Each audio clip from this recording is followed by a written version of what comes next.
بسم اللہ الرحمن الرحیم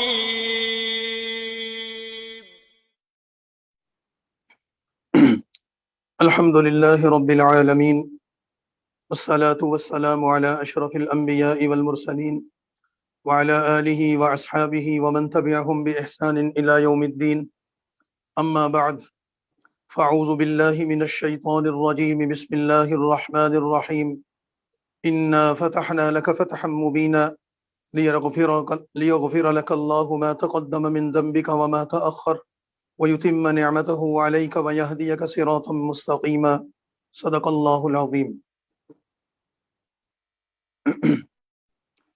قرآن کریم کی 48ویں سورت سورہ فتح ہے۔ سورہ فتح سن 6 ہجری میں نبی کریم صلی اللہ علیہ وسلم پر نازل ہوئی، اور چونکہ یہ مدینہ ہجرت کے بعد نازل ہوئی اس وجہ سے اس کو مدنی سورت کہا گیا ہے۔ اس سورت کے مضامین میں مختلف حالات و واقعات کا ذکر کیا گیا ہے۔ سورت کو پڑھنے سے پہلے ہم تھوڑا پس منظر اور اس کی بیک گراؤنڈ سمجھ لیں تو پھر انشاءاللہ ہمیں سورت کا مفہوم اور اس کے مضامین سمجھ میں آ جائیں گے۔ واقعہ یہ ہوا کہ نبی کریم صلی اللہ علیہ وسلم نے ایک مرتبہ خواب دیکھا کہ نبی کریم صلی اللہ علیہ وسلم صحابہ کرام کے ساتھ مکہ مکرمہ جا رہے ہیں اور انہوں نے وہاں عمرہ ادا کیا ہے۔ نبی کا خواب سچا ہوتا ہے۔ انبیاء علیہ السلام جو خواب دیکھتے ہیں وہ عام انسانوں کے خواب کی طرح نہیں ہوتا۔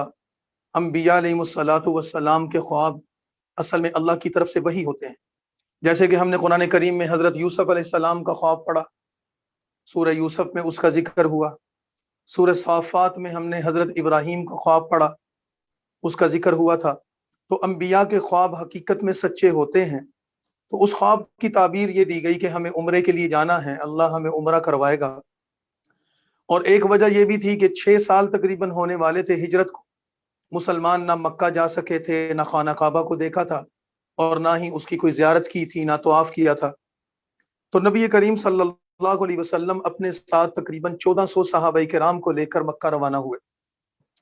آپ نے مکہ جانے سے پہلے اعلان کروا دیا تھا مدینہ شہر میں اور اس کے ارد گرد دیہاتوں میں کہ ہم عمرے کے لیے جا رہے ہیں، جو ہمارے ساتھ جانا ساتھ چاہتا ہے وہ شامل ہو جائے۔ جو مخلص مسلمان تھے، سچے مسلمان تھے، وہ بڑے جوش و خروش کے ساتھ، بڑے اشتیاق اور بڑے محبت کے ساتھ اللہ کے نبی کے ساتھ عمرہ کرنے کے لیے تیار ہوئے، اور 1400 تک تقریباً تعداد پہنچ گئے۔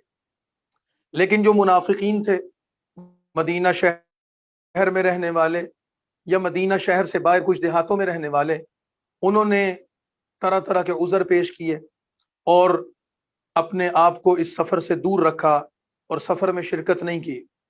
اور در حقیقت ان کا مقصد یہ تھا کہ مکہ میں کفار کا غلبہ ہے، قریش ہیں، دیگر قبیلوں کے سردار اور لوگ موجود ہیں۔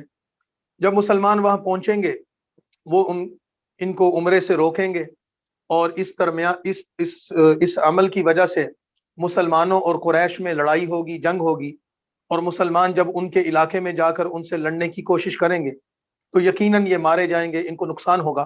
تو منافقین اس بات پر خوش تھے کہ مسلمانوں کو نقصان ہوگا اور ہم اس نقصان سے بچے رہیں گے، اور مسلمان بھی اپنے کیفر کردار تک پہنچ جائیں گے اور ہماری جان بھی ان سے چھوٹ جائے گی۔ یہ منافقین کا منافقانہ طرز عمل تھا، لیکن وہ زبان سے اس کا اظہار نہیں کر سکتے تھے۔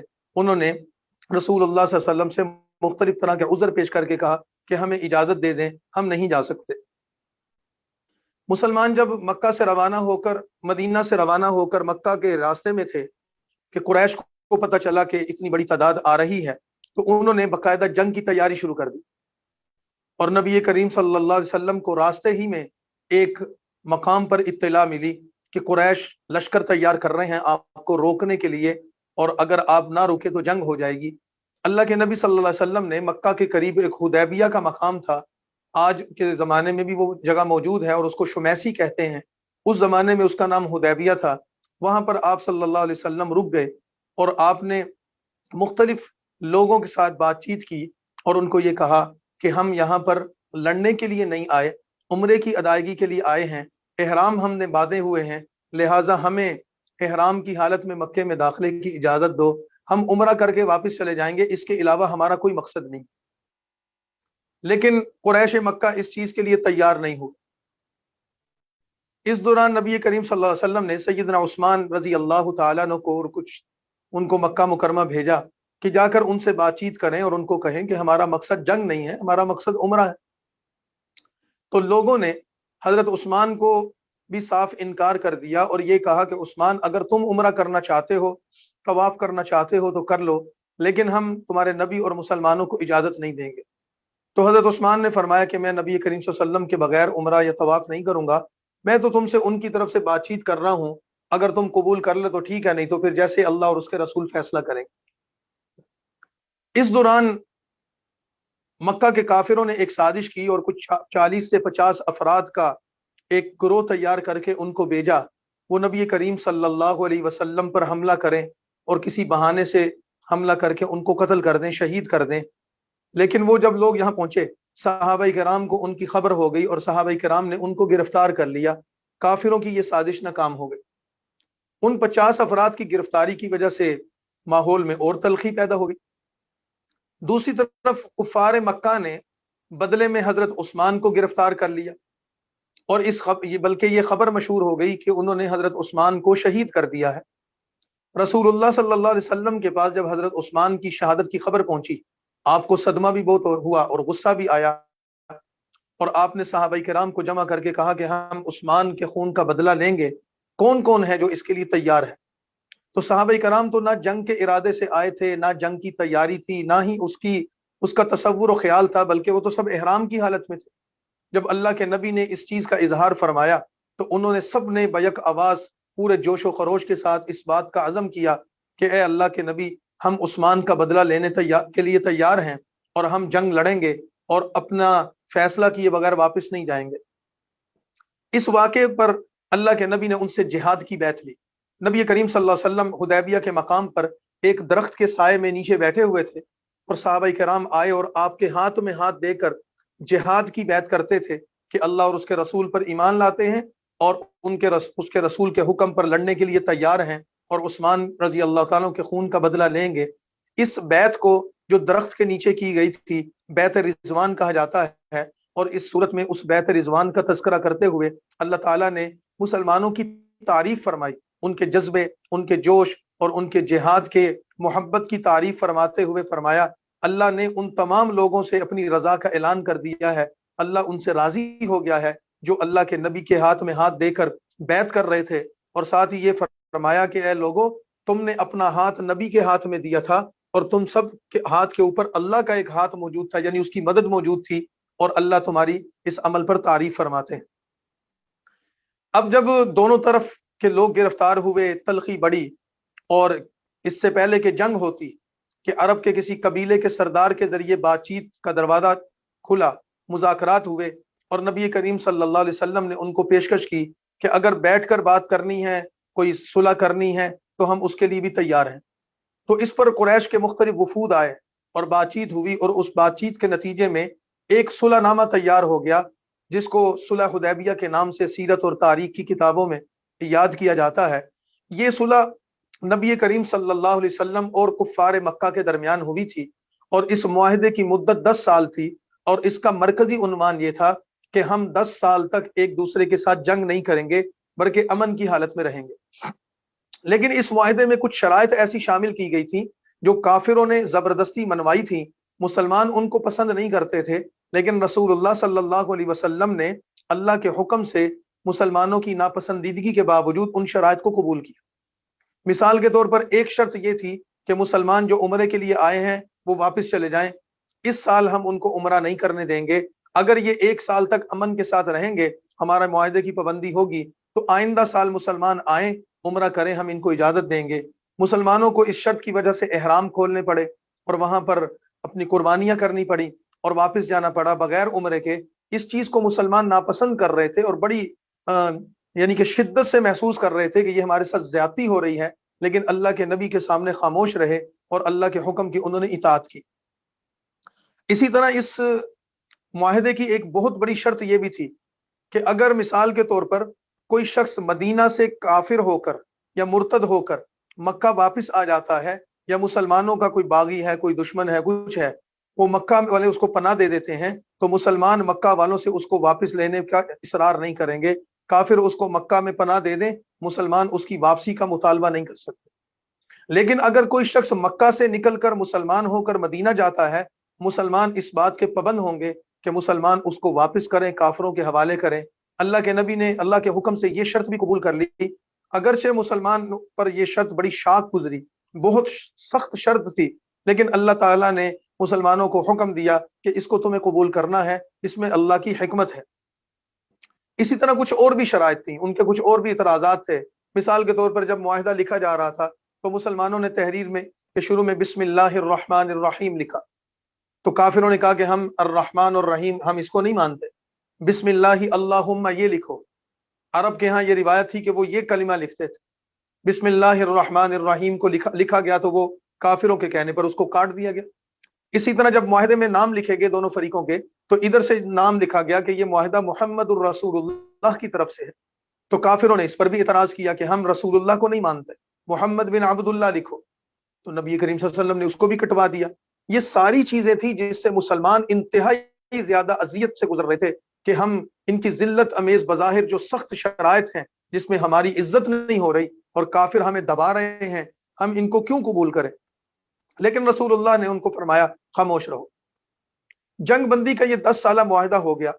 اتفاق ایسا ہوا کہ پہلے ہی سال میں ایک صحابی ابو بصیر رضی اللہ تعالیٰ عنہ مکہ سے مسلمان ہو کر مدینہ چلے گئے، کیونکہ مسلمان احرام کھول کر اور اس کی جگہ اپنی قربانیاں کر کے واپس چلے گئے تھے اور عمرہ ادا کیے بغیر چلے گئے تھے، عمرہ قضا ہو گیا۔ تو ابو بصیر مکہ سے مدینہ پہنچے اور انہوں نے کہا یا رسول اللہ میں نے اسلام قبول کر لیا ہے، مکہ پر مجھ پر بڑی زیادتی کی گئی، ظلم کیا گیا، مجھے آپ یہاں پناہ دے اور میں مدینہ رہوں گا۔ کفار مکہ نے ان کی واپسی کا مطالبہ کیا تو اللہ کے نبی صلی اللہ علیہ وسلم نے ان کو یہ کہہ کر واپس کر دیا کہ ہم اپنے معاہدے کے پابند ہیں، لہذا تم واپس چلے جاؤ۔ مسلمانوں پر یہ بات بھی بڑی شاق گزری کہ ہمارے ایک ساتھی کو واپس کیا جا رہا ہے جو ظلم کی چکی سے نکل کر آ رہا ہے، دوبارہ اسی ظلم میں واپس جا رہا ہے۔ ابو بصیر مکہ واپس جانے کی بجائے انہوں نے یہ تدبیر کی کہ انہوں نے مکہ اور مدینہ کے راستے میں کسی جگہ پر پڑاؤ کیا اور وہاں پر اپنا ایک مورچہ بنا دیا اور اپنے کچھ لوگوں کو ملا کر مکہ والوں کے خلاف چھاپا مار کارروائیوں کا آغاز کر دیا۔ ان کے قافلے گزرتے، ان کے لوگ گزرتے، ان کو قتل کرتے، ان کو لوٹتے اور ان پر طرح طرح کی حملے کرتے۔ یہ ایک تدبیر انہوں نے کی جس کے نتیجے میں مکہ کے لوگ اتنے پریشان ہوئے اور اتنے تنگ پڑ گئے کہ انہوں نے رسول اللہ سے درخواست کی ہم اس معاہدے کی یہ شرط ختم کرتے ہیں، جو بندہ بھی مکہ سے جائے گا اور وہ مدینہ جائے گا ہم اس کی واپسی کا مطالبہ نہیں کریں گے، آپ ابو بصیر کو کہیں کہ وہ اس علاقے کو چھوڑ کر مدینے چلے جائیں، کم از کم ہماری جان بخشی ہو جائے۔ اس طریقے سے ایک ہی سال میں یہ شرط ختم ہو گئی۔ دوسرا یہ ہوا کہ 2 سال گزرے تھے ابھی اس معاہدے کو، ویسے تو اللہ کے نبی اگلے سال آئے تھے، عمرہ کر کے قضا کر کے واپس چلے گئے، لیکن ابھی 2 سال تقریباً گزرے تھے کہ مکہ کے لوگوں نے، قریش مکہ نے رسول اللہ صلی اللہ علیہ وسلم سے کیے ہوئے معاہدے کی خلاف ورزی کی، اور اس کی شکل یہ ہوئی کہ جب یہ معاہدہ ہو رہا تھا تو مختلف عرب کے قبائل بھی اس معاہدے کا حصہ بنے، کچھ مکہ کے کافروں کے فریق تھے، ان کے ساتھ اتحادی تھے، اور کچھ رسول اللہ کے ساتھ فریق بن کر ان کے اتحادی بن کر اس میں شامل ہوئے تھے۔ جن لوگوں نے رسول اللہ کے ساتھ اس معاہدے میں شرکت کی تھی آپ کے اتحادی بن کر، قریش مکہ نے اپنے اتحادیوں کے ساتھ مل کر ان پر حملہ کیا، ان کو قتل کیا، ان کے مال کو لوٹا، اس سے انہوں نے معاہدہ توڑ دیا۔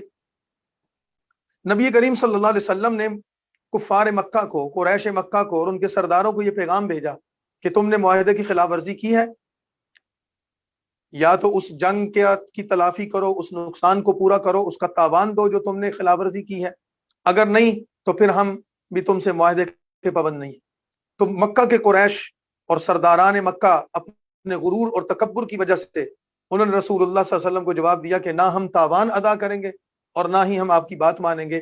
اس وجہ سے نبی پاک صلی اللہ علیہ وسلم نے واضح طور پر ان کو پیغام بھیج دیا کہ پھر ہم تمہارے معاہدے کے پابند نہیں، آج کے بعد تمہارا اور یہ ہمارا معاہدہ ختم ہو گیا ہے۔ اس معاہدے کے ختم ہو جانے کے بعد 6 ہجری میں یہ معاہدہ ہوا تھا، اور 8 ہجری میں اللہ کے نبی صلی اللہ علیہ وسلم ایک لشکر جرار لے کر اپنے ساتھیوں کا بدلہ لینے کے لیے مکہ کی طرف روانہ ہوئے۔ 10,000 کا آپ کا لشکر تھا، اور پھر آپ نے بغیر کسی جنگ کے مکہ کو فتح کر لیا، اور اس مکہ کی فتح کے نتیجے میں اللہ تعالیٰ نے مسلمانوں پر مکہ کو ہمیشہ کے لیے کھول دیا اور اس طریقے سے قریش مغلوب ہو گئے اور اسلام مکہ میں غالب آ گیا۔ یہ سارے پس منظر ہے۔ یہ صلح جو ہوئی، صلح کے موقع پر جو معاہدے کی شرائط لکھی گئی، مسلمان جو اس کو پریشان ہو رہے تھے اور اس کو اپنے لیے ایک ذلت کی چیز اور اپنے لیے ایک بےزتی سمجھ رہے تھے، قرآن کریم نے مسلمانوں کو تسلی دیتے ہوئے ایک تو ان کی تعریف فرمائی، ان کے جذبات کی تعریف فرمائی، اس کے ساتھ ساتھ قرآن کریم نے مسلمانوں کے فرمایا کہ یہ صلح بظاہر جو تمہاری ناپسندیدہ چیز ہے، در حقیقت اللہ نے تمہیں ایک بڑی کامیابی عطا کر دی ہے، ایک فتح عطا کر دی ہے، اور اس صلح کو قرآن کریم نے فتح مبین سے تعبیر کرتے ہوئے فرمایا کہ مسلمانوں تمہیں نہیں پتا ان قریب تمہیں اس فتح سے کیا نتائج حاصل ہونے والے ہیں، اس معاہدے کے کیا ثمرات آنے والے ہیں۔ اور ہوا بھی ایسے، معاہدے کے نتیجے میں جب ہر طرف امن ہو گیا، جنگ بندی ہو گئی، تو عرب کے مختلف قبائل رسول اللہ سے ملنے لگے، رسول اللہ کے وفود عرب کے مختلف قبائل کی طرف جانے لگے، دعوت اسلام جو مکہ اور مدینہ کی چند بستیوں تک محدود تھی، شہروں تک محدود تھی، وہ پورے عرب میں پھیلتی چلی گئی، بادشاہوں کے نام خطوط لکھے جانے لگے، وفود کی آمد اور جانے کا سلسلہ شروع ہوا اور اسلام دور دور تک پھیلنے لگا۔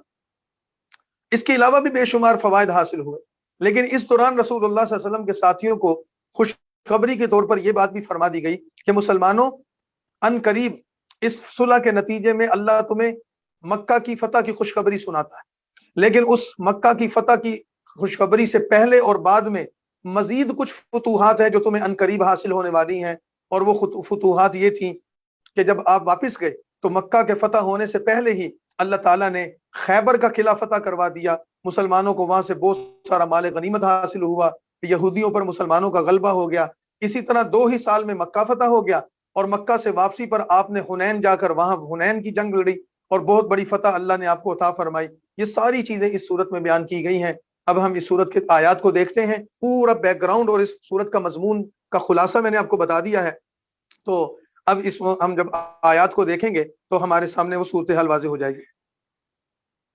بسم اللہ الرحمن الرحیم، انا فتحنا لک فتحا مبینا، مسلمانوں بے شک ہم نے آپ کو کھلم کھلا بہت بڑی فتح عطا کر دی ہے۔ لیغفر لک اللہ ما تقدم من ذنبک، اے نبی آپ کو یہ جو فتح عطا کی گئی ہے یہ اس وجہ سے کہ اللہ آپ کے اگلے اور پچھلے گناہ معاف کر دے۔ پہلے بھی بتایا تھا نبی کا کوئی گناہ نہیں ہوتا، نبی کے گناہوں کی معافی سے مراد کہ آپ کے درجات کی بلندی ہے، نبی تو معصوم پیدا ہوتا ہے۔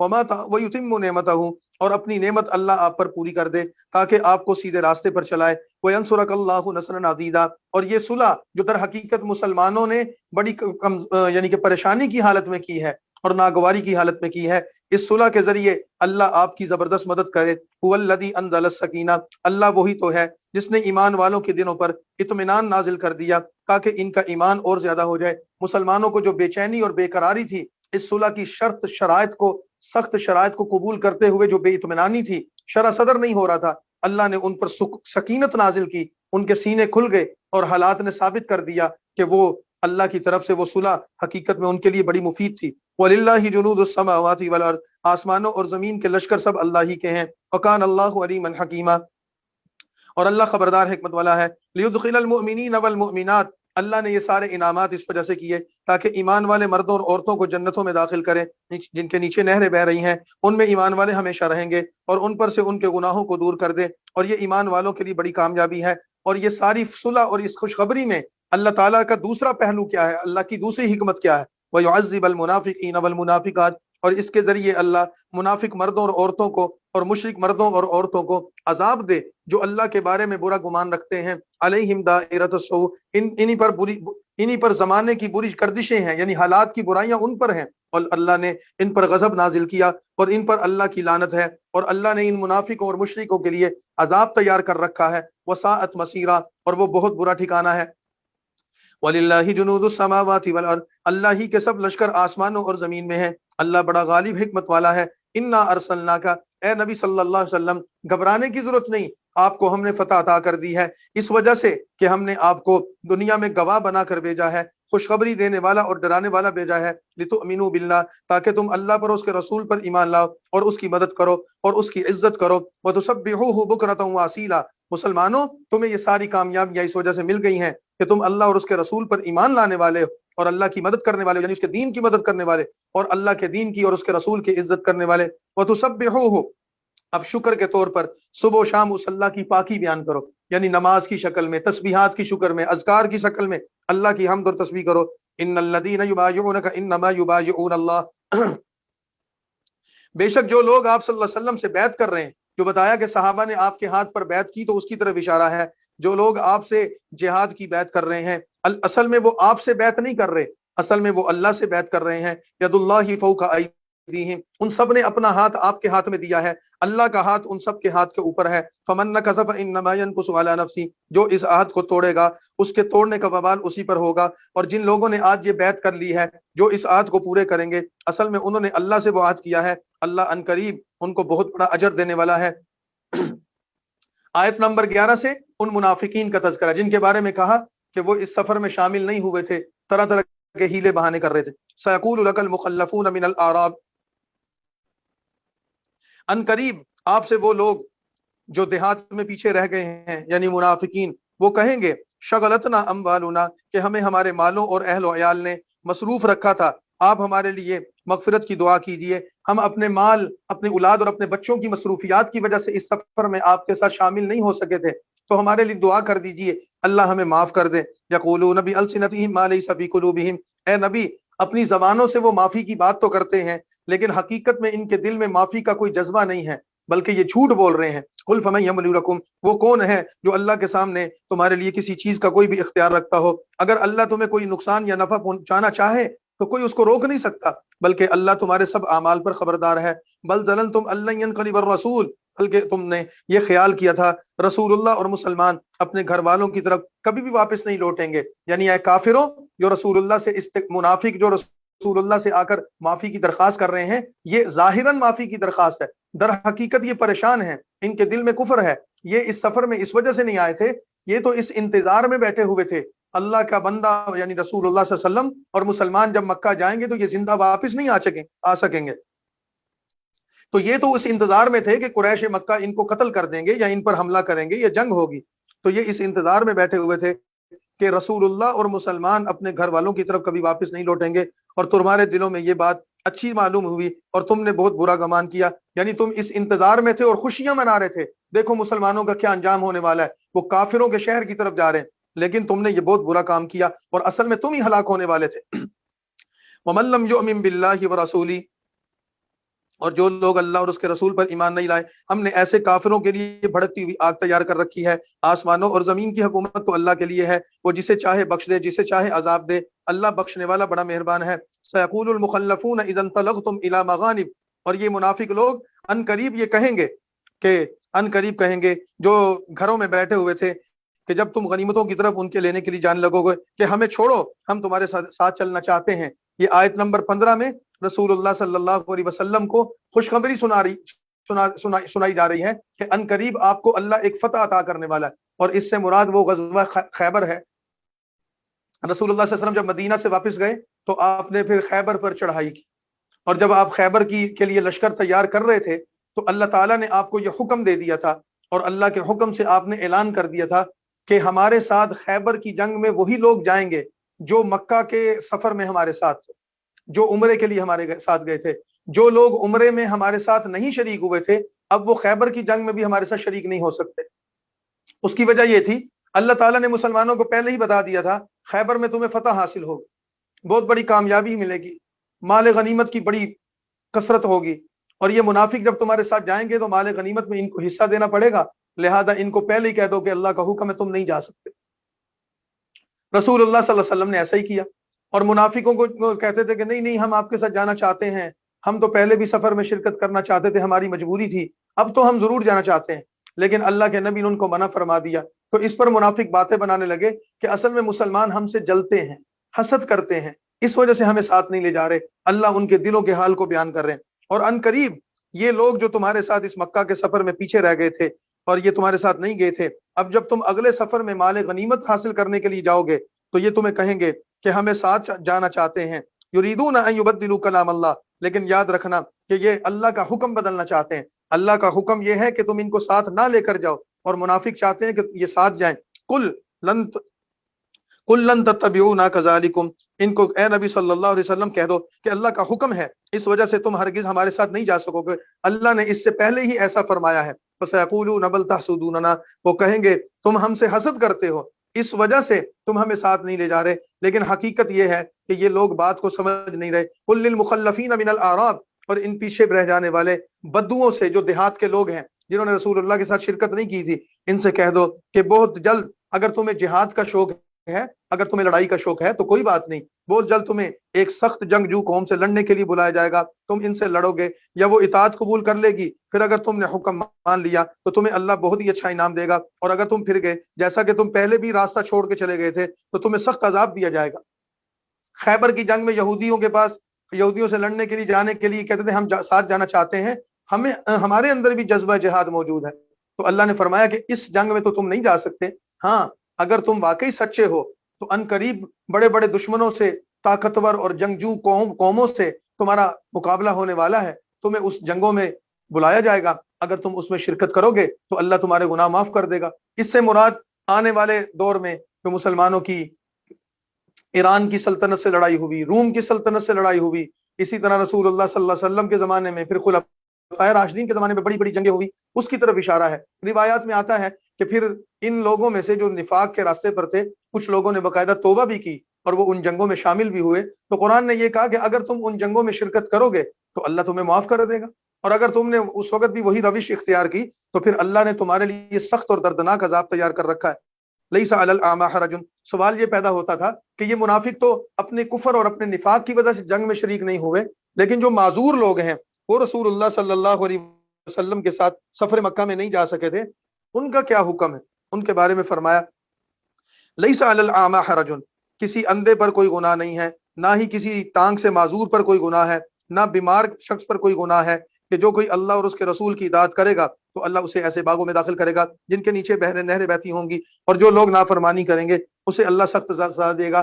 یعنی کہ جو کسی واقعی جینون عذر کی وجہ سے شرکت نہیں کر سکے ان کو اللہ کی طرف سے معافی ہے، لیکن جو اپنی کرتوتوں کی وجہ سے، اپنے نفاق کی وجہ سے نہیں گئے، ان کو کوئی معافی نہیں ہے۔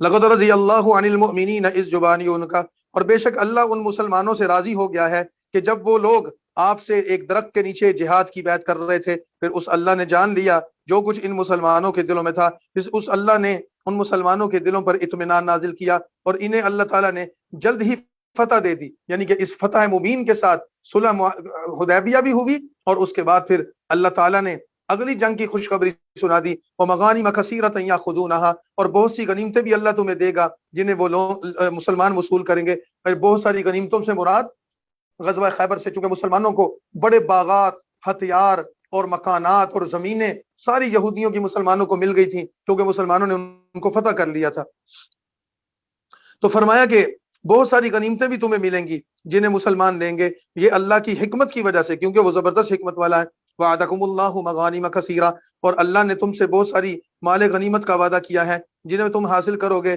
پھر تمہیں اس نے یہ جلدی دے دی اور اس نے تم سے لوگوں کے ہاتھ روک دیے۔ وَلِتَكُونَ آیَةً لِّلْمُؤْمِنِينَ وَيَهْدِيَكُمْ صِرَاطًا مُسْتَقِيمًا، تاکہ ایمان لانے والوں کے لیے یہ ایک نشان ہو اور تاکہ تمہیں سیدھے راستے پر اللہ چلائے۔ وَأُخْرَىٰ لَمْ تَقْدِرُوا عَلَيْهَا، اور ان خیبر کی فتوحات کے علاوہ اور بھی ابھی بہت ساری فتوحات ہیں جو تمہاری منتظر ہیں، لیکن ابھی وہ تمہارے علم میں نہیں ہے، تمہارے بس میں نہیں ہے، اللہ کے علم میں ہے، اللہ کے بس میں ہے۔ یعنی 6 ہجری میں بتایا جا رہا ہے خیبر کی فتح تو بالکل قریب ہے، کیونکہ اگلے ہی سال خیبر فتح ہو گیا، لیکن یہ بتایا جا رہا ہے کہ اس کے علاوہ بھی اللہ نے تمہارے لیے کچھ فتوحات مقدر کر رکھی ہیں، لیکن ان فتوحات کا مقدر ہونا وہ اللہ کی طرف سے ہے، اللہ کے علم میں ہے، اللہ تمہیں بھی بتا نہیں رہا۔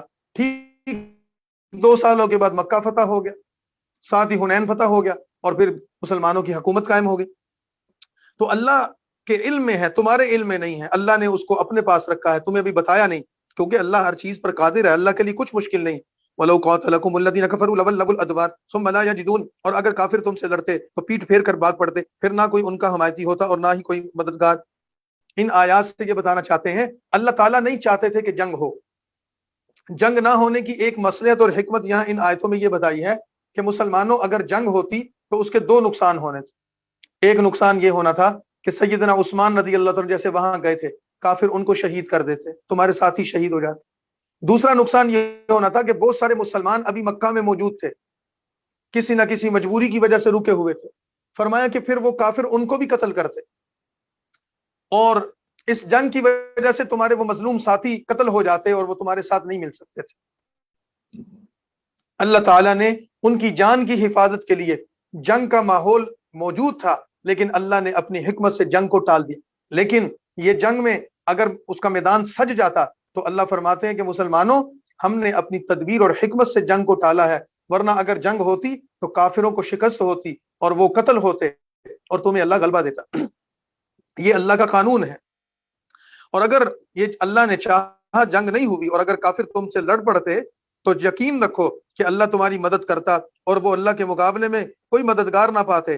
پیٹ پھیر کر پشت دکھا کر بھاگ پڑتے. سنت اللہ، اللہ کا قدیمی دستور یہی چلا آ رہا ہے، اور لوگ اس دستور کو بدلا ہوا نہیں پائیں گے. اهو الذی کف ایدیہم عنکم، اور پھر وہی ہوا جس نے وادی مکہ میں ان کے ہاتھ تم سے اور تمہارے ہاتھ ان سے روک دیے. یعنی اللہ کون ہے؟ جس نے مکہ کے اس میدان میں تمہارے ہاتھ ان سے روک دیے اور ان کے ہاتھ تمہارے سے روک دیے. مسلمانوں نے 50 بندوں کو گرفتار کیا، انہوں نے حضرت عثمان اور ان کے ساتھیوں کو گرفتار کر لیا. اب اگر جنگ کا ماحول ہوتا تو ظاہر ہے مسلمان ان 50 بندوں کو قتل کر دیتے، وہ حضرت عثمان کو قتل کر دیتے. فرمایا کہ اللہ نے تمہارے دلوں میں یہ بات ڈالی، تم نے ان کے بندے قتل نہیں کیے، انہوں نے تمہارے بندے قتل نہیں کیے. اس کے بعد اس اللہ نے تمہیں ان پر غالب کر دیا، اور اللہ ان سب باتوں کو جو تم کر رہے تھے دیکھ رہا ہے، تمہاری تدبیروں کو، تمہارے مشوروں کو، تمہارے دل میں آنے والے خیالات کو اللہ سب کچھ دیکھ رہا تھا. ہم الذین، وہ تو وہی ہیں جنہوں نے انکار کیا اور تمہیں مسجد حرام سے روکا اور قربانی کے جانوروں کو بھی روکے رکھا اس سے کہ وہ اپنی قربان گاہ تک پہنچے. ولولا رجال مؤمنون ونساء مؤمنات، اور اگر کچھ مرد ایمان والے اور اگر کچھ عورتیں ایمان والے نہ ہوتی جنہیں تم نہیں جانتے تھے پر تم انہیں پامال کر دیتے، پھر ان کی طرف سے تم پر نادزگی سے الزام آ جاتا تو تمہیں لڑنے سے نہیں روکا جاتا، تاکہ اللہ اپنی رحمت میں جسے چاہے داخل کر دے. لو تزیلوا لعذبنا الذین کفروا، اگر وہ ٹل گئے ہوتے تو ہم ان میں سے جو کافر ہیں انہیں دردناک عذاب دیتے. وہی بات کہ مسلمانوں اگر جنگ ہو جاتی تو اس جنگ میں، اندھا دھند جنگ میں، پھر کئی مسلمان جو مکہ میں مقیم تھے، ان میں عورتیں بھی ہیں، مسلمان بھی ہیں، مسلمان مرد بھی ہیں، مسلمان عورتیں بھی ہیں، وہ بے گناہ قتل ہو جاتے. کئی لوگ تمہارے ہاتھوں سے قتل ہو جاتے کیونکہ تمہیں پتہ ہی نہیں تھا کہ کئی مسلمان ہو چکے ہیں، کیونکہ مسلمانوں کا مکہ میں آنا جانا تو ختم تھا. تو اس وجہ سے فرمایا کہ اللہ تعالیٰ نے، اللہ جانتا ہے کہ یہ کافر وہی لوگ ہیں جنہوں نے تمہیں مسجد حرام میں داخل ہونے سے روک رکھا ہے.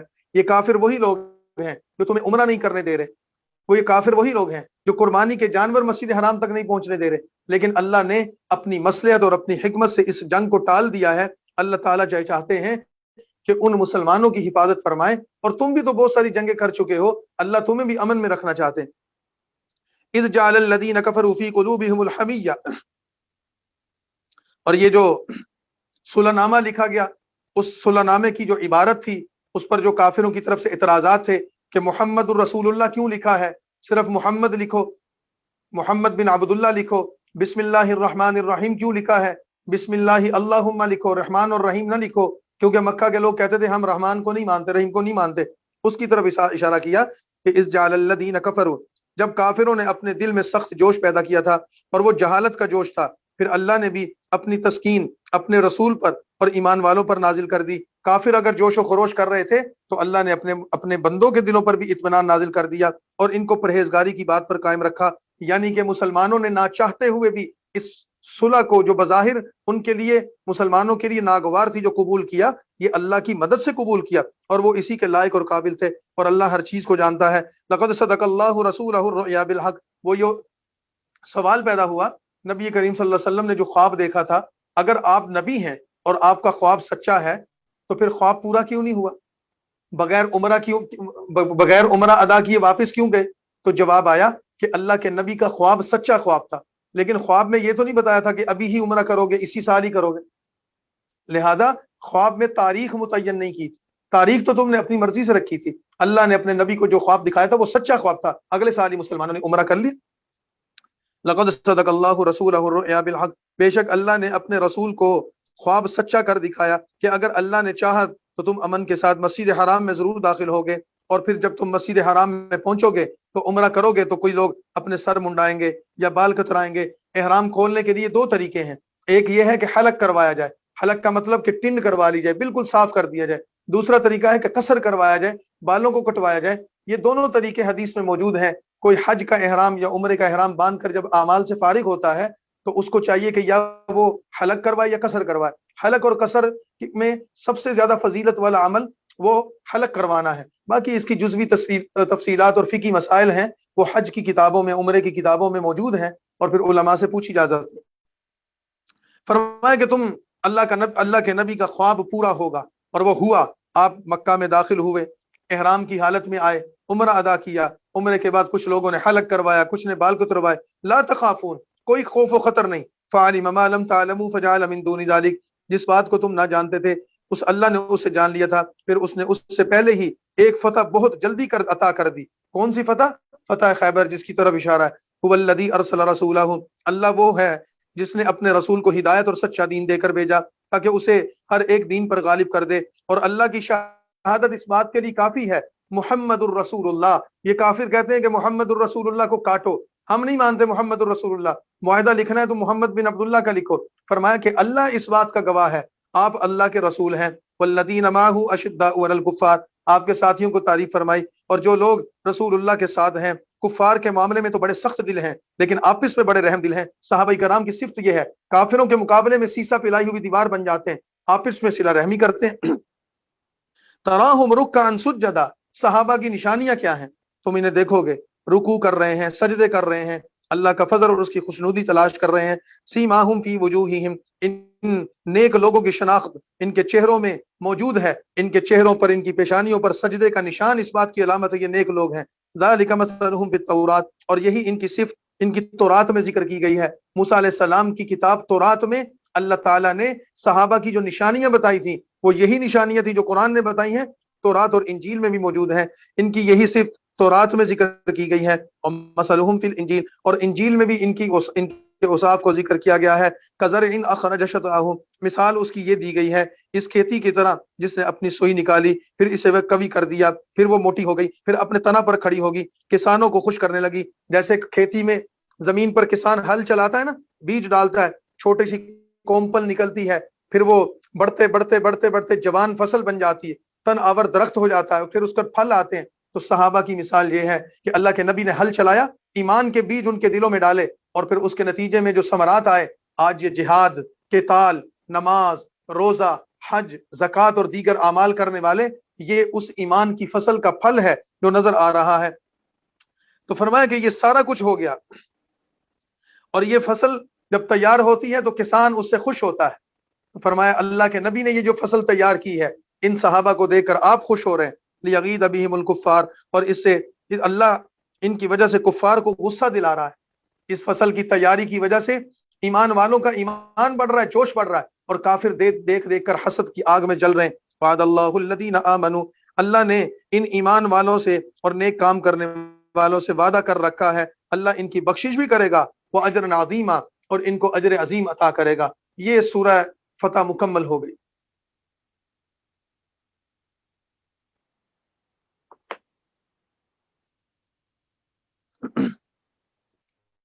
قرآن کریم کی اگلی سورت 49 نمبر سورت سورہ حجرات ہے، اور سورہ حجرات بھی مدینہ طیبہ میں نازل ہوئی. یہ بھی قرآن کریم کی اہم ترین سورتوں میں سے ہے لیکن مختصر سورت ہے. اس سورت میں دو بڑے موضوع ہیں، ایک تو رسول اللہ صلی اللہ علیہ وسلم کی تعظیم، آپ کا احترام، اور دوسرا مسلمانوں میں باہمی احترام، باہمی اتحاد اور باہمی اتفاق کے لیے ایسی تدبیریں اور ایسی نصیحتیں کی گئی ہیں کہ اگر لوگ اس کا خیال کریں گے آپس میں دل جڑے رہیں گے، اتفاق اور محبت قائم رہے گی. سورت کی جو ابتدائی 5 6 7 آیات ہیں یہ رسول اللہ صلی اللہ علیہ وسلم کی تعظیم اور احترام کے طور پر نازل ہوئی. بنو تمیم ایک قبیلہ تھا، اس کا وفد نبی پاک صلی اللہ علیہ وسلم کی خدمت میں حاضر ہوا. نبی پاک صلی اللہ علیہ وسلم پر جب اس میں مختلف قبیلے آتے تھے اور جب اسلام قبول کرتے تھے آپ ان کی تشکیل فرما دیتے تھے، تمہارا امیر فلاں ہوگا، تمہارا نگران فلاں ہوگا. اس پر آپ صحابہ سے مشورہ بھی کیا کرتے تھے. ایک واقعہ تو یہ ہوا کہ نبی پاک صلی اللہ علیہ وسلم ابھی موجود نہیں تھے، اور بنو تمیم کے وفد کے بارے میں حضرت عمر اور حضرت ابو بکر رضی اللہ تعالی عنہ کے درمیان مشورہ ہوا.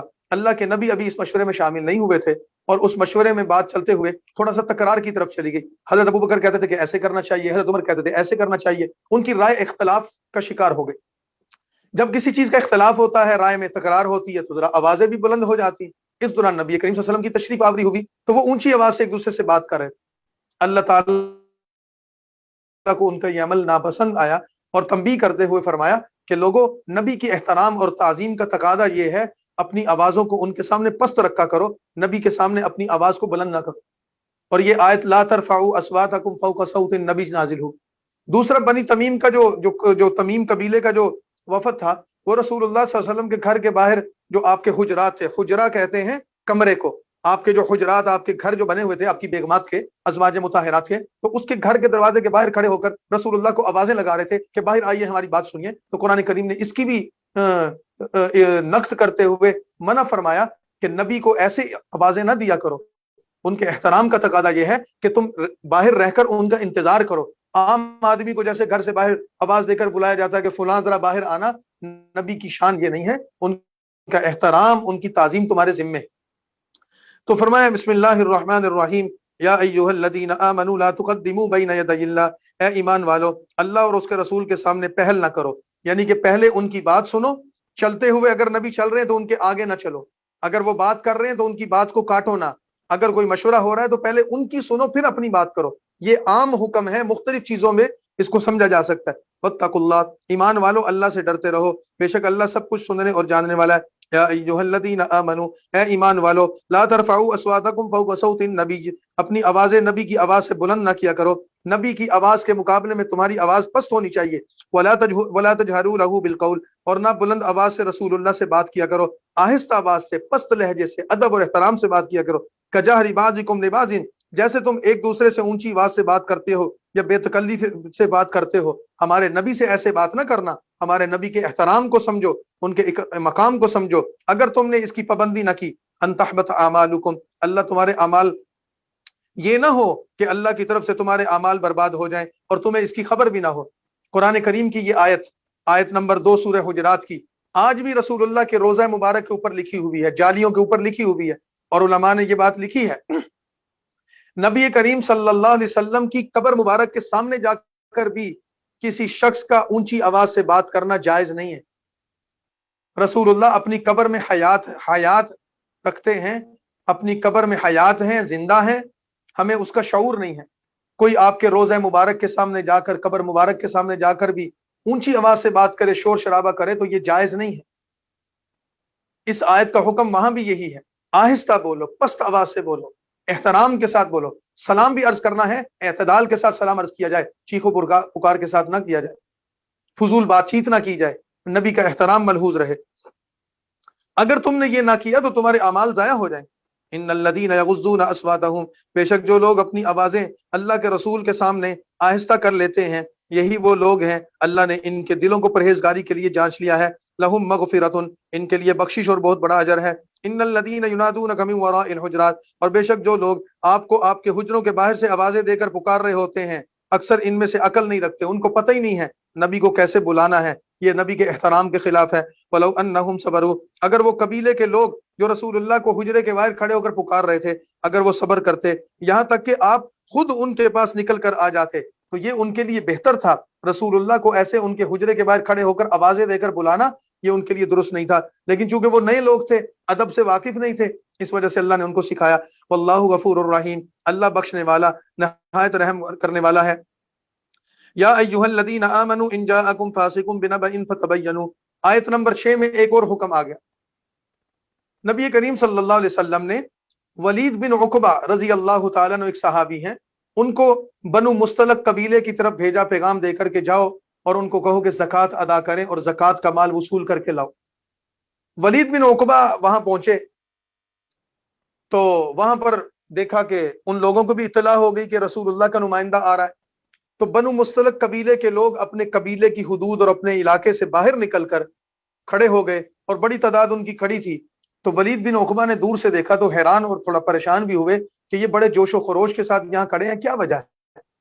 تو کسی شرارتی بندے نے، بعض روایات میں ہے کہ کوئی شرارتی بندہ تھا، بعض میں ہے کہ کوئی شیطان کی انسانی شکل میں تھا، ان کو یہ کہہ دیا کہ یہ بندے اس وجہ سے کھڑے ہیں کہ تمہیں قتل کر دیں، یہ زکوٰۃ نہیں دینا چاہتے، تمہارا انتظار کر رہے ہیں. تو ولید بن عقبہ وہیں سے واپس ہو گئے اور انہوں نے جا کر رسول اللہ کو کہا کہ یا رسول اللہ، انہوں نے زکوٰۃ دینے سے انکار کر دیا ہے اور وہ تو جنگ کے لیے تیاری کر رہے ہیں. تو نبی کریم صلی اللہ علیہ وسلم نے سیدنا خالد بن ولید رضی اللہ تعالیٰ عنہ کو کچھ لوگوں کو دے کر بھیجا، ساتھ دے کر بھیجا کہ جاؤ پتہ کرو، تحقیق حال کرو کہ اصل معاملہ کیا ہے، ہمیں تو ایسی کوئی اطلاعات نہیں ہے، اگر وہ غلط فہمی ہوئی ہے تو پھر تو ٹھیک ہے، اور اگر وہ جنگ کی تیاری کر رہے ہیں تو پھر جا کر ان کے ساتھ مقابلہ کرو۔ تو جب وہ وہاں پہنچے اور جب حال معلوم کیا تو پتہ چلا کہ وہ لوگ جنگ کی تیاری کے لیے جمع نہیں ہوئے تھے، بلکہ رسول اللہ کے وفد کی یا ان کے نمائندے کے استقبال کے لیے جمع ہوئے تھے، اور ان میں جوش و خروش یہ تھا کہ اللہ کے نبی کا ایک نمائندہ ہمارے گھر آ رہا ہے۔ تو اس پر رسول اللہ صلی اللہ علیہ وسلم پر یہ آیت نازل ہوئی کہ ایمان والوں کو یہ چاہیے کہ کوئی ایسا بندہ کہ جو معتبر نہیں ہے بلکہ جس کی شہرت ہی اچھی نہیں ہے، فاسق قسم کا کوئی بندہ اگر تمہیں خبر دے، تمہیں پہلے اس کی تحقیق کرنی چاہیے، تمہیں پہلے معلومات لینی چاہیے، کیونکہ ایسی الٹی سیدھی خبروں کی وجہ سے فساد ہو سکتا ہے۔ اب جس شیطان نے یا کسی شریر بندے نے ولید بن عقبہ کو یہ اطلاع دی تھی، اگر بغیر تحقیق کہ رسول اللہ وہاں پر کوئی حکم کوئی لشکر بھیج دیتے تو خام خواہ بے گناہ لوگ قتل ہو جاتے، تو فرمایا کہ پہلے تحقیق کرو، تحقیق کے بغیر کوئی فیصلہ نہ کرو۔ اے ایمان والو، ان جاءکم فاسقم، اگر کوئی فاسق بندہ تمہارے پاس کوئی خبر لے کر آئے تو پہلے اس کی تحقیق کر لیا کرو، کہیں کسی قوم پر بے خبری کی وجہ سے تم حملہ نہ کر دو اور بعد میں پھر تمہیں اپنے عمل پر ندامت ہو۔ یہ حکم آج بھی ہے ہمارے ہاں، خصوصاً جو میڈیا کا دور ہے، اخبار نویس، کالم نویس، صحافی حضرات، اینکرز، رپورٹنگ کرنے والے، ان کے لیے قرآن کی یہ آیت توجہ دلواتی ہے ان کو کہ لوگوں کو جو خبریں دیتے ہو، میڈیا میں جو سٹوریاں رپورٹ کرتے ہو، جو پروگرام کرتے ہو، لوگوں کے حال احوال بتاتے ہو، تو یاد رکھنا کہ تحقیق کے بغیر نہ خبر دیا کرو، کسی پر الزام نہ ہو، کسی پر تہمت نہ ہو، کسی کے ساتھ زیادتی نہ ہو جائے۔ وَاعْلَمُوا أَنَّ فِيكُمْ رَسُولَ اللَّهِ، اور لوگوں اس بات کو جان لو تم میں اللہ کا رسول موجود ہے۔ اگر وہ بہت ساری باتوں میں تمہارا کہاں مانے تو تم پر مشکل پڑ جائے گی، تمہاری ہر بات کو اللہ کا رسول ماننا شروع کر دے تو بڑے مسائل کھڑے ہو جائیں گے، لیکن اللہ نے تمہارے دلوں میں ایمان کی محبت ڈال دی ہے اور اس کو تمہارے دلوں میں اچھا کر دکھایا ہے، اور تمہارے دل میں کفر اور گناہ اور نفرت اور نافرمانی کی نفرت ڈال دی ہے۔ یہی لوگ ہدایت یافتہ ہیں کہ اللہ نے تمہارے دلوں سے گندے اخلاق کو نکال کر، کفر کو نکال کر، گناہ کو نکال کر محبت نیکی کی ڈال دی۔ یہ اللہ کے رسول کی برکت ہے، تمہارے ایمان کی برکت ہے، اور یہی لوگ ہیں جو اللہ کے نزدیک ہدایت یافتہ ہیں۔ فضلا من اللہ و نعمہ، اللہ کے فضل اور اس کے احسان سے ان کو یہ مقام ملا ہے۔ اللہ جاننے والا، حکمت والا ہے۔ وَإِن طَائِفَتَانِ مِنَ الْمُؤْمِنِينَ اقْتَتَلُوا فَأَصْلِحُوا بَيْنَهُمَا، ایک اور حکم متوجہ ہو گیا، مسلمانوں یاد رکھو، اگر تمہارے درمیان کسی مسلمانوں کی دو گروہوں یا جماعتوں کے درمیان لڑائی ہو جائے، ان کی آپس میں لڑائی کے نتیجے میں تم آگے بڑھ کر ان کے درمیان صلح کروا دو۔ فَإِن بَغَتْ إِحْدَاهُمَا، اگر ان میں ایک دوسرے پر ظلم کرے گا تو اس سے جو لڑو، جو زیادتی کرتا ہے، دو بندے لڑ پڑے، دو جماعتیں یا قبیلے لڑ پڑے، دو خاندان لڑ پڑے، ایک مسلمان کو چاہیے ان کے درمیان صلح کروائے، لڑائی روکے، قتال کو روکے، جنگ بندی ہونی چاہیے، امن ہونا چاہیے۔ اور اگر تم دیکھتے ہو کہ دونوں میں سے کوئی ایک زیادتی کر رہا ہے، دوسرے پر ظلم کر رہا ہے، تو پھر مظلوم کے ساتھ کھڑے ہو جاؤ، ظالم کے ساتھ کھڑے نہ ہونا۔ فَإِن فَاءَتْ فَأَصْلِحُوا، اگر وہ اس جنگ سے رجوع کر لیں اور وہ ساری چیزوں سے، تو دونوں میں انصاف سے صلح کروا دو، اور یہ انصاف کا تقاضا اللہ کا حکم ہے۔ ان اللہ یحب المقسطین، بے شک اللہ انصاف کرنے والوں کو پسند کرتا ہے۔ انما المؤمنون اخوہ، یہ سارا حکم تمہیں کیوں دیا جا رہا ہے؟ یہ حکم اس وجہ سے دیا جا رہا ہے کہ تمام مسلمان آپس میں دین کی وجہ سے، دین کی نسبت سے بھائی بھائی ہیں، لہذا اپنے بھائیوں میں صلح کروایا کرو اور اللہ سے ڈرو تاکہ تم پر رحم کیا جائے۔ آج کے زمانے میں صلح کروانے والے کم ہیں، لکڑیاں ڈالنے والے زیادہ ہیں، آگ کو بھڑکانے والے زیادہ ہیں۔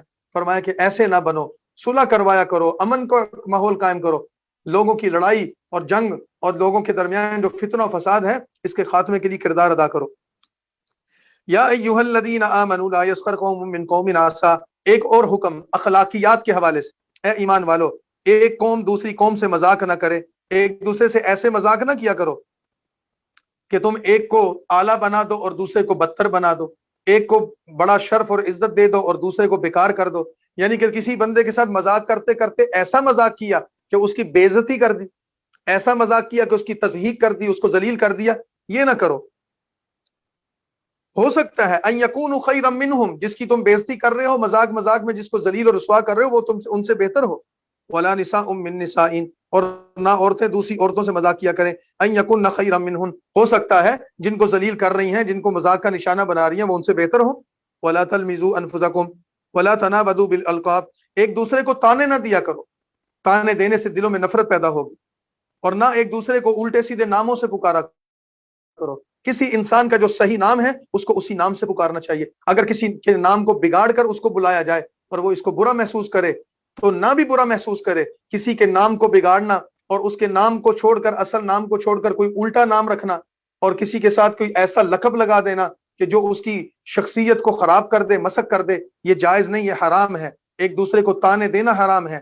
ایک دوسرے کو نام کو بگاڑنا، کہتے ہیں نا فلاں بندے کی چھیڑ یہ ہے، ہمارے اردو میں پنجابی میں کہتے ہیں نا فلاں بندے کو چھیڑا، فلاں بندے کی یہ چھیڑ ہے، اس کا یہ اس کی شہرت اس نام سے ہے، یہ کرنا جائز نہیں ہے. بئس الاسم الفسوق بعد الایمان، فسق کے نام لینے ایمان لانے کے بعد بہت برے ہیں. جب تم ایمان لے آئے ہو، مسلمان ہو گئے ہو، تو یہ برے کام کرنا چھوڑ دو. اور جو لوگ باز نہیں آئیں گے وہ لوگ تو اللہ کے نزدیک ظالم ہیں. یا ایھا الذین آمنوا اجتنبوا کثیرا من الظن، ایک اور حکم، اے ایمان والو آپس کی بدگمانیوں سے بچو.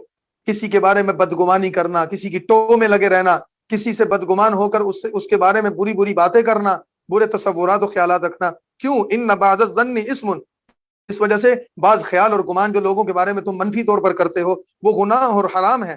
ولا تجسسوا، اور تجسس بھی نہ کیا کرو، ٹٹولتے رہتے ہو اور تم جا کر لوگوں کی خبریں لیتے رہتے ہو اور ان کے بارے میں تم جستجو کرتے ہو اور ان کی ٹو میں لگے رہتے ہو اور ان کی راز تلاش کرنے کی کوشش کرتے رہتے ہو. ایسے نہ کرو. ولا یغتب بعضکم بعضا، اور نہ ہی کوئی کسی کی غیبت کرے. غیبت کا مطلب یہ ہے کہ نبی کریم صلی اللہ علیہ وسلم نے یہ بات فرمائی کہ اپنے کسی بھائی کی عدم موجودگی میں ایسی بات کرنا اس کے بارے میں کہ جس کو سن کر وہ ناراض ہو جائے، یہ غیبت ہے. تو ایک صحابی نے عرض کیا یا رسول اللہ، اگر ہم کسی کی عدم موجودگی میں اس کی کوئی برائی کرتے ہیں یہ غیبت ہے، تو اگر وہ برائی اس کے اندر موجود ہو تب بھی؟ آپ نے فرمایا کہ اگر اس کے اندر وہ برائی موجود ہے اور تم اس کی عدم موجودگی میں کرتے ہو یہ غیبت ہے، حرام ہے. اور اگر وہ برائی اس کے اندر موجود نہیں ہوگی اور تم کہتے ہو کہ فلاں شخص میں یہ عیب موجود ہے، تو یہ تو غیبت سے بھی بڑا گناہ ہے، یہ تو بہتان ہے. اور ہم نے سورہ نور میں پڑھا تھا بہتان لگانے والے کو 80 کوڑے لگیں گے. تو یہ بات فرما دی کہ یہ کام نہ کرو. ایک دوسرے کی نہ لگے رہو، ایک دوسرے کی سوئیں نہ لیتے رہو اور ایک دوسرے کی غیبت نہ کرو.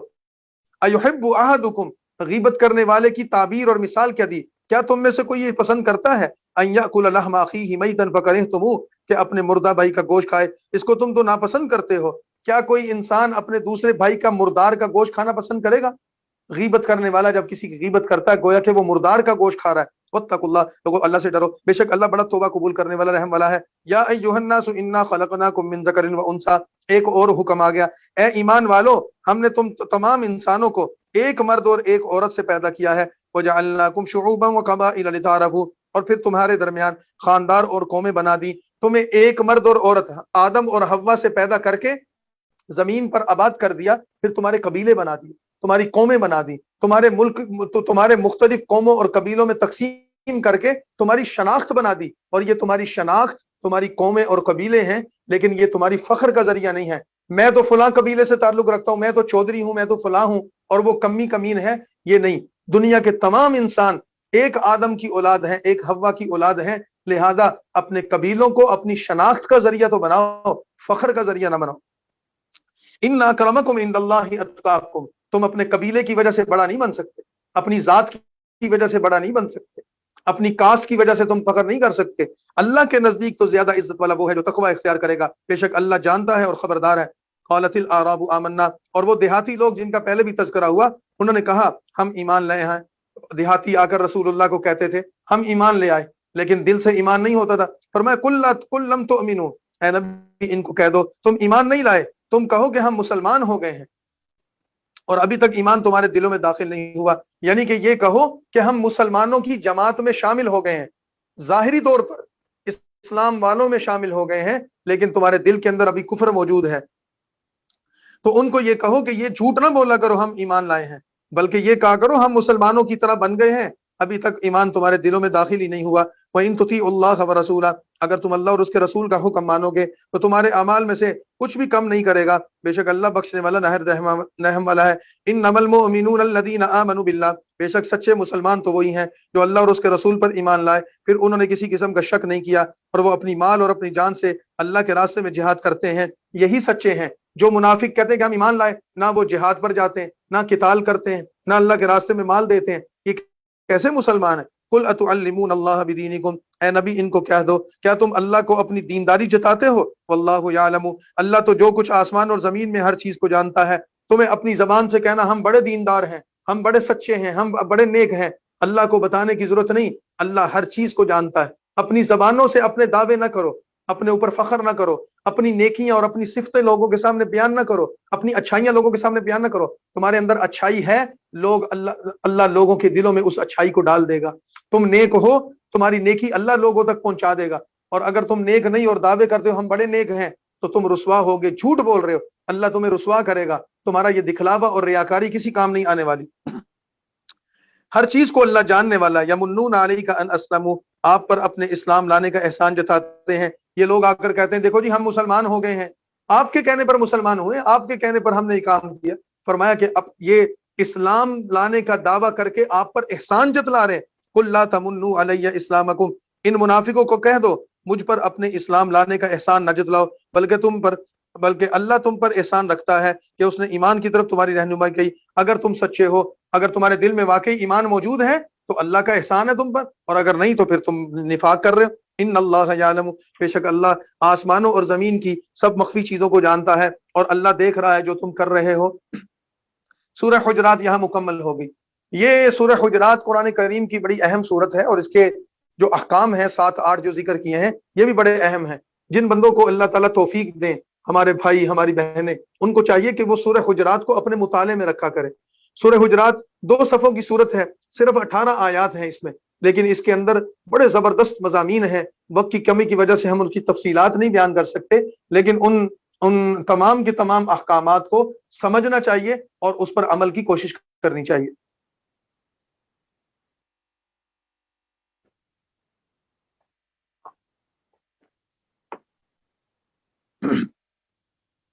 قرآن کریم کی 50 نمبر سورت سورہ قاف ہے۔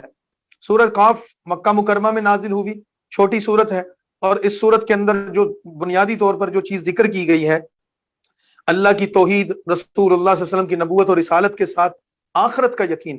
سب سے زیادہ یہ سورت اس بات پر زور دیتی ہے کہ مسلمانوں، اے انسانوں، آخرت کا یقین کرو کہ اللہ نے تمہیں مرنے کے بعد زندہ کرنا ہے، وہاں جنت بھی ہے، وہاں دوزخ بھی ہے، اور یہ سارے اللہ کی قدرت کی نشانیاں ہیں۔ اس پر اس صورت میں بیان کیا گیا ہے۔ سورت کا جو عنوان ہے، وہ اس کا جو نام ہے وہ قاف، حروف مقطعات میں سے ہے، کیونکہ اس سورت کی پہلی آیت میں وہ موجود ہے، اسی وجہ سے اس سورت کو سورہ قاف کہا جاتا ہے۔ بسم اللہ الرحمن الرحیم، قاف والقرآن المجید، اس قرآن کی قسم جو بڑا شان والے ہیں۔ بل عجبوا ان جاءهم منذر منهم، بلکہ وہ کافر تعجب کرتے ہیں کہ ان کے پاس انہی میں سے ایک شخص نبی بن کر آیا ہے۔ کافروں نے کہا یہ تو بڑی عجیب بات ہے، ہمارے ہی جیسے ایک بندے کو نبی بنا دیا۔ اذا متنا وکنا ترابا، اور یہ کہتے ہیں کہ جب ہم مر جائیں گے تو ہم تو مٹی میں مل جائیں گے، دوبارہ زندگی یہ تو ناممکن سی چیز ہے۔ قد علمنا ما تنقص الارض منهم، ہمیں معلوم ہے جو زمین ان میں سے کم کرتی ہے، اور ہمارے پاس ایک کتاب ہے جس میں ہر چیز کا علم محفوظ ہے۔ بل کذبوا بالحق، بلکہ انہوں نے یہ کہہ کر کے دوبارہ زندہ ہونا ناممکن ہے، سچی بات کو جھٹلا دیا۔ جب وہ نبی ان کے پاس آیا تو وہ ایک غلط اور ایک الجھی ہوئی بات کے پیچھے پڑ گئے۔ افلم ينظروا الى السماء، کیا انہوں نے غور سے اپنے اوپر آسمان کو نہیں دیکھا؟ ہم نے کس طرح اس آسمان کو بنایا اور اس کو ستاروں سے مزین کیا، اور اس آسمان کے اندر کوئی شغاف نہیں ہے، کوئی کمزوری نہیں ہے۔ والارض مددناها، اور ہم نے زمین کو بچھا دیا، اس میں مضبوط پہاڑ ڈال دیے، اور اس میں ہر قسم کی خوشنما چیزیں اگائیں۔ تبصرۃ و ذکرا، ہر رجوع کرنے والے بندے کے لیے بصیرت اور نصیحت کا سامان یہاں موجود ہے۔ ونزلنا من السماء ماء، ہم نے آسمان سے برکت والا پانی اتارا، پھر ہم نے اس کے ذریعے سے باغ اگائے اور اناج، اور یہ سارے کے سارے کھیت جن کو یہ کاٹتے ہیں۔ والنخل باسقات، اور لمبی لمبی کھجوریں جن کے خوشے طے بتہ یعنی گچھوں کی شکل میں اوپر نیچے وہ بھرے ہوتے ہیں۔ یہ سارا کچھ اللہ نے پیدا کیا، یہ بندوں کے لیے روزی کا سامان ہے۔ ہم نے اس سے ایک مردہ بستی کو زندہ کیا۔ کذالک الخروج، جس طرح زمین سے مردہ زمین سے پھل نکلتا ہے، اسی طرح قبروں سے اللہ نے بندوں کو نکالنا ہے۔ کذبت قبلہم، ان مکہ والوں سے پہلے قوم نوح اور اصحاب الرس، وہ انہوں نے، اور قوم سمود کے لوگوں نے بھی اللہ کی اس کے نبیوں کی بات کو جھٹلایا تھا۔ اسی طرح قوم فرعون، قوم عاد اور لوط کے قوم کے لوگوں نے بھی جھٹلا دیا تھا۔ وہ اصحاب الایکہ و قوم تبا، اور اسی طرح تبا جو ایک یمن کا بادشاہ تھا اس کی قوم نے بھی، اور اصحاب الایکہ یعنی شعیب علیہ السلام کی مدین کی قوم نے بھی جھٹلا دیا تھا۔ ہر ایک نے رسولوں کو جھٹلایا، تو پھر کیا ہوا؟ فحق وعید، ان سب پر ہمارا عذاب سچا ثابت ہوا۔ افعینا بالخلق الاول، کیا ہم پہلی بار پیدا کرنے میں تھک گئے ہیں؟ یہ کہتے ہیں کہ دوبارہ پیدا نہیں ہو سکتے، کیا ہم پہلی بار پیدا کرنے سے تھک گئے ہیں؟ بل نہیں، وہ اللہ تعالیٰ کے دوبارہ پیدا کرنے کے بارے میں شک کر رہے ہیں۔ وَلَقَدْ خَلَقْنَا الْإِنسَانَ، غور کرو بے شک ہم نے انسان کو پیدا کیا، اور ہم جانتے ہیں جو وسوسہ انسان کے دل میں گزرتا ہے، انسان کے دل میں آنے والے خیالات اور تصورات اور وسوسوں کو اللہ جانتا ہے۔ وَنَحْنُ أَقْرَبُ إِلَيْهِ مِنْ حَبْلِ الْوَرِيدِ، کیوں؟ اس وجہ سے کہ اللہ تو اس کی شہرک سے بھی زیادہ قریب ہے۔ اِذْ يَتَلَقَّى الْمُتَلَقِّيَانِ، جب ضبط کرنے والے دائیں اور بائیں بیٹھے ہوئے ضبط کرتے جاتے ہیں انسان کے دل میں آنے والے خیالات، زبان سے آنے والے الفاظ، ہاتھوں اور پاؤں سے ہونے والے اعمال، آنکھوں سے دیکھنے والی صورتیں، کانوں سے سننے والے الفاظ، دائیں اور بائیں بیٹھے دو فرشتے ایک ایک چیز کو محفوظ کر رہے ہیں۔ ما یلفظ من قول الا لدیہ رقیب عتید،